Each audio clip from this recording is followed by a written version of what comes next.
wakawa wanaendelea. Mke wake akijua anamwambia naomba unisamee mke wangu, nitaachana naye. Wanaachana, siku 2-3 wanakuta tena wanaendelea, au mwezi, wiki, wanakuta tena mawasiliano yamerejeana na yule, wameanza tena mahusiano. Sasa mwanamke alichoona akasema, sasa hapa cha kufanya, kama ni kuita watu, nimeshaita watu, kama ni kuambia ndugu zake, ashawaambia. Yaani na yule mwanamke na wa nje sasa amepata kiburi, kwa sababu anajua yule anapewa kiburi na mwanaume huyu mume wake na huyu dada. Sasa huyu mwanamke akaona sasa hivi sio njia tena ya kuita watu, kwa sababu nishaita watu, ashasuluhisha, kwa hiyo haina haja tena. Unaona? Akawa ana mawazo, sasa nafanyaje? Ndoa yangu ndio hivyo. Ikabidi aingie maombi. Yule mwanamke akapata wazo, akaingia maombi, akamwomba Mungu, naomba unisaidie, naomba muondoshe huyu mwanamke kwenye maisha ya mume wangu, naomba muondoshe kwenye ndoa yangu. Kweli yule dada hakuongea anasema hakuongea tena na mume wake kuhusu ile swala la yule mwanamke wa nje. Hakumwambia tena kuhusu yule mwanamke, hakumuuliza chochote kuhusu yule mwanamke. Kaingia maombi, kamwomba Mungu, akawa anamuomba Mungu, anamwambia Mungu, kama kweli ulinipa hii ndoa, naomba wewe ndio uisimamie mwenyewe, naomba umuondoe mwanamke kwenye ndoa yangu.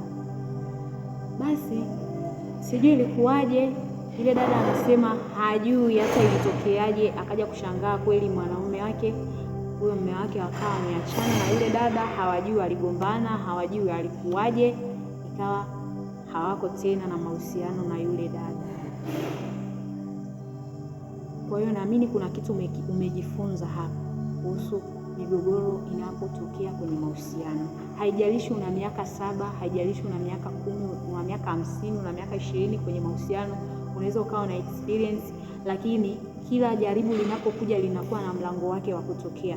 Huyu dada hapa anasema yeye aliita watu, amewaonya, ameongea na watu tofauti, wakaongea na mume wake, amefanywa hadi counseling, lakini wapi, bado hajawahi kubadilika mume wake. Lakini alivyoingia maombi, akamwomba Mungu, akamwambia Mungu, naomba umuondoe huyu mwanamke kwenye maisha ya mume wangu, muondoe kwenye ndoa yangu.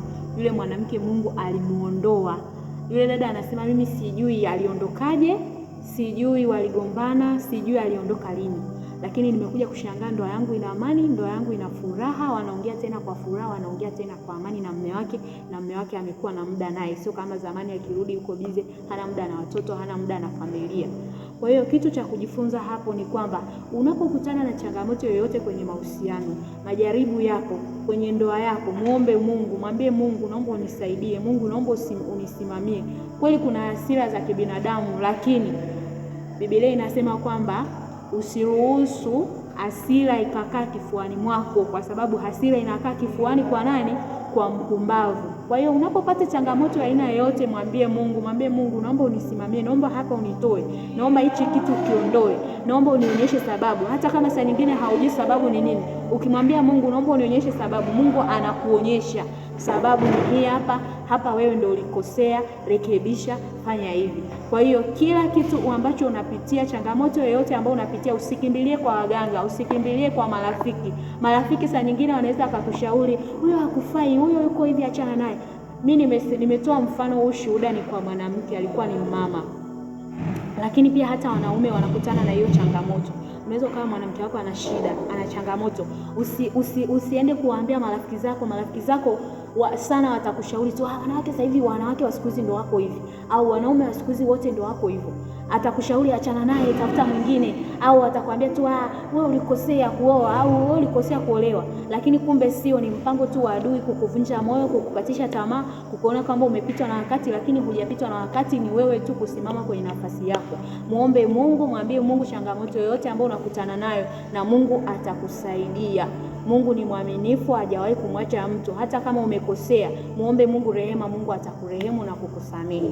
Barikiwe sana. Kama una maswali, una maoni, karibu kwenye comments.